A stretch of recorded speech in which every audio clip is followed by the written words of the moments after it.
Good morning, boys and girls. I hope you're having a great day. I miss you, and I wish we were in our classroom. I went to our classroom yesterday, and when I walk around and I see all of your pictures on the walls, I really, really miss our classroom, and I miss you, and I miss being in our classroom. I hope you're doing well at home. I hope you're doing some fun things and learning still. And I am going to read a book today, Down to the Sea with Mr. McGee by Chris Van Dusen. And remember, Chris Van Dusen lives in Maine, just like us. He lives in Rockland, Maine. That's over by the ocean.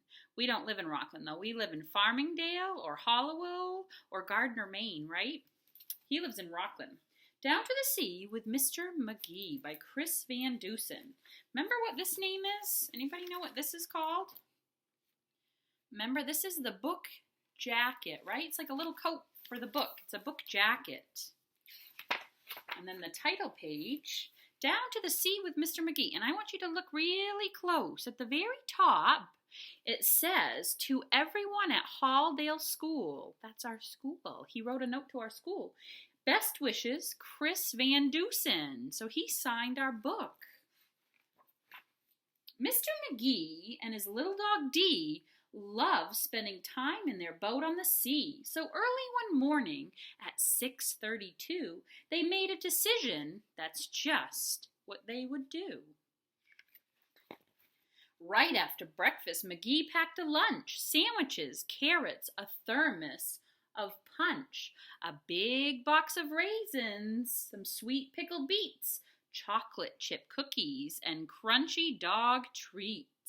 With plans for the day and enough lunch for 3, they hopped in their car and drove down to the sea. The pair left the dock at 7 o'clock and motored their way around Eagle Egg Rock. They passed by the lighthouse and by the old wreck with McGee at the wheel and Dee on the deck. See the lighthouse over there? We have lighthouses in Maine, don't we, by the ocean? They suddenly spied off the bow to the east a big pot of whales. They were 50 at least, splashing about in the bright morning sun, feasting on shrimp and sardines by the ton. But one little whale who had eaten his fill, munching on minnows and plankton and krill, was bored with his breakfast, and since he was through, he swam off in search of something to do. Now Dee and McGee in their boat on the bay didn't notice the whale that was heading their way. They were watching the other whales put on a show, and soon that young whale was directly below. Do you see the whale? That's the shadow of the whale. The sun is hitting the whale under the water, and it's making a shadow. From under the sea, the little whale spied McGee and Dee's boat, but not them inside. He longed for adventure, he wanted to play, so he bumped the boat in the most friendly way.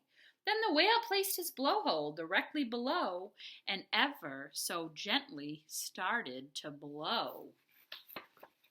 McGee saw the bubbles, he felt the boat sway, then up went the boat on a fountain of spray. Higher and higher the little boat flew, as harder and harder that little whale blew. Then the whale blew a blast as hard as he could, much harder, in fact, than a little whale should. And that final blast blew the boat up in the sky, first 30, then 40, then 50 feet high. That's really high. The boat kept on rising, but it didn't stop there. Wind hit it hard, and it flew through the air. Dee and McGee sailed over the sea, when all of a sudden, who's that right there? What kind of bird is that? Do you know? You see them at the ocean or the beach. They like to eat your food. Seagulls, right? That's a seagull. They got stuck in a tree, so there they were, stranded, McGee and his pup in the top of a spruce 60 feet up. From their perch in the sky, the two watched in dismay as the whale below swam swiftly away. McGee was downhearted. Just what could he do? They seemed hopelessly stuck, but little Dee knew. The secret to get the boat safely unpinned was to rock back and forth and wait for the wind. So they rocked and they rocked for an hour or so, but the boat didn't budge. 'cause the wind didn't blow. Just when they thought they'd be stuck there all night, they spotted far off a spectacular sight.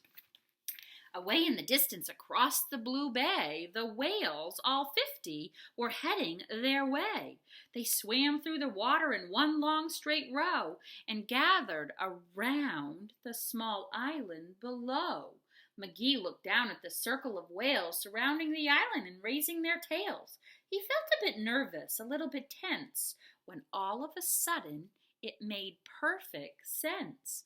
"They're trying to save us," he shouted with glee. Hold on, Dee, as tight as can be."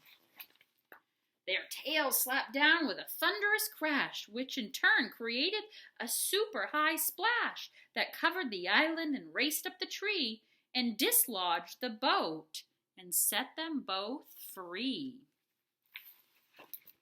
Dee was so happy, she let out a yelp. McGee tipped his hat to the whales for their help. "Thank you, my friends, for saving the day." Then they all waved goodbye, and the whales swam away. On the way home, little Dee had a thought. What about all the food they had brought and all the excitement they ate? Not one bite. So they saved it and had it for dinner that night. The end. That was an adventure. This is a library book. See, it's from our library right at our school. The end. I hope you guys have a great day, and I will see you on Friday when I read another book. I hope you have a wonderful 2 days, and I'll see you Friday. I miss you. Bye, boys and girls.